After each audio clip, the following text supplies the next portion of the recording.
EK and I went to Brother Rice together. He's surely a brother to me, definitely through the high school days.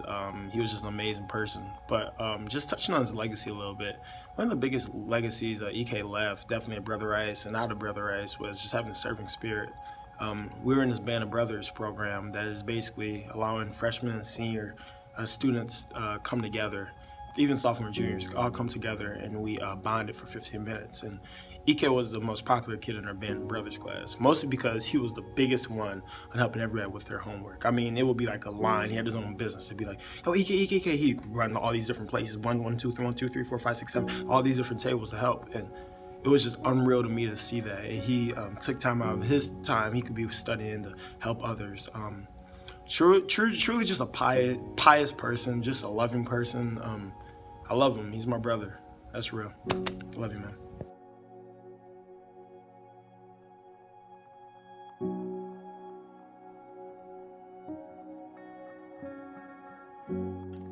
I'm very sad to say that I never got the chance to formally meet Ike.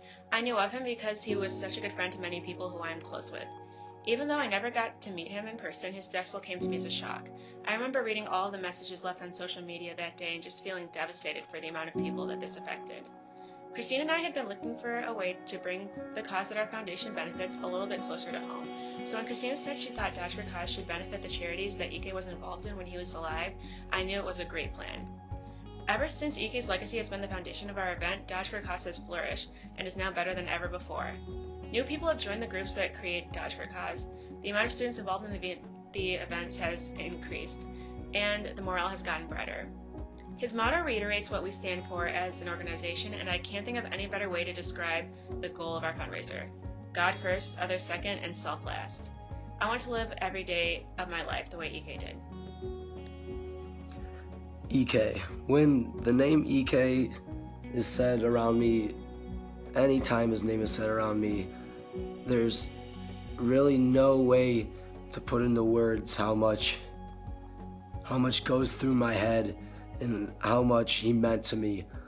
He was the one that really taught me how to be able to forgive others in just every type of situation, and to really just take life step by step and know that God has a plan for me. And he was really the one that helped me in some of the toughest times during middle school and high school whenever I was able to talk to him. So to be able to be a part of this film and to be able to talk about EK is really just an honor for me. He's really been an inspiration in my life, and he continues to be to this day. So I love you, EK. I met EK sophomore year of high school in AP European History class. I immediately noticed EK's intelligence and kindness, but what really stood out to me was the way his character was so influenced by his relationship with God. EK never hid his love for the Lord, and the important role faith had in his life was evident in and outside of the classroom. For me, EK was both a peer and a friend, as he was a dedicated classmate, but also someone I could talk to about faith and love and forgiveness. He used his blessings to teach others, leaving an impact on all he encountered. He fully intended to use God's gifts to achieve his life's purpose of helping others be the best that they can be, all while maintaining a relationship with God. That is his legacy, and we must not let that end. Through the WIWD Foundation, we are furthering EK's mission and helping others strive for and achieve excellence in all areas of life, demonstrating love for God by loving each other.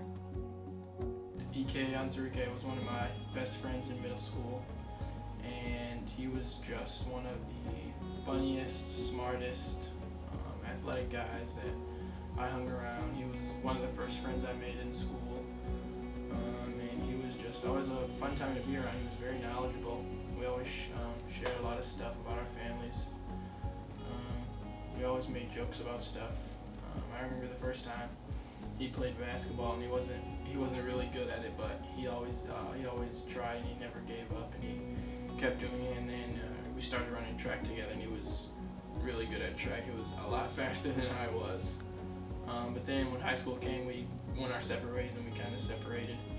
I didn't really get to talk to him much. We didn't keep in contact much.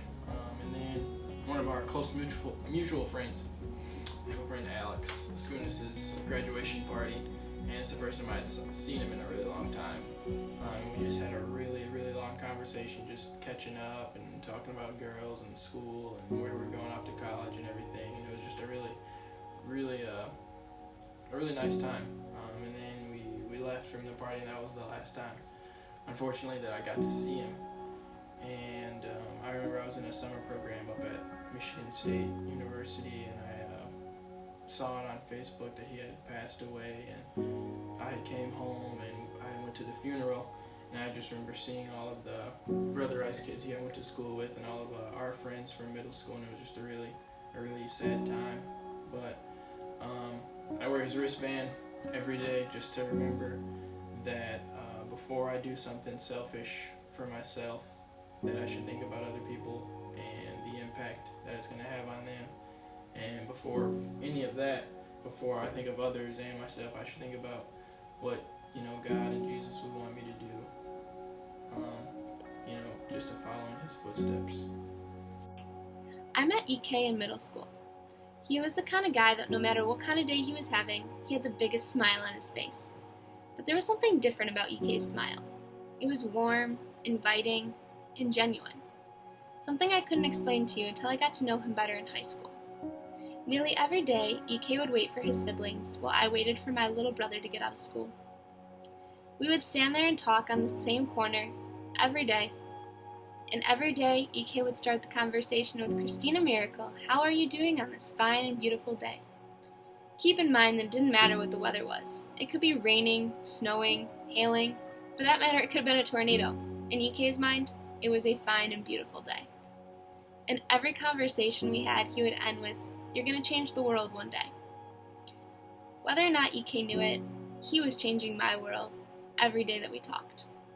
When I got the news that EK had passed, it broke my heart.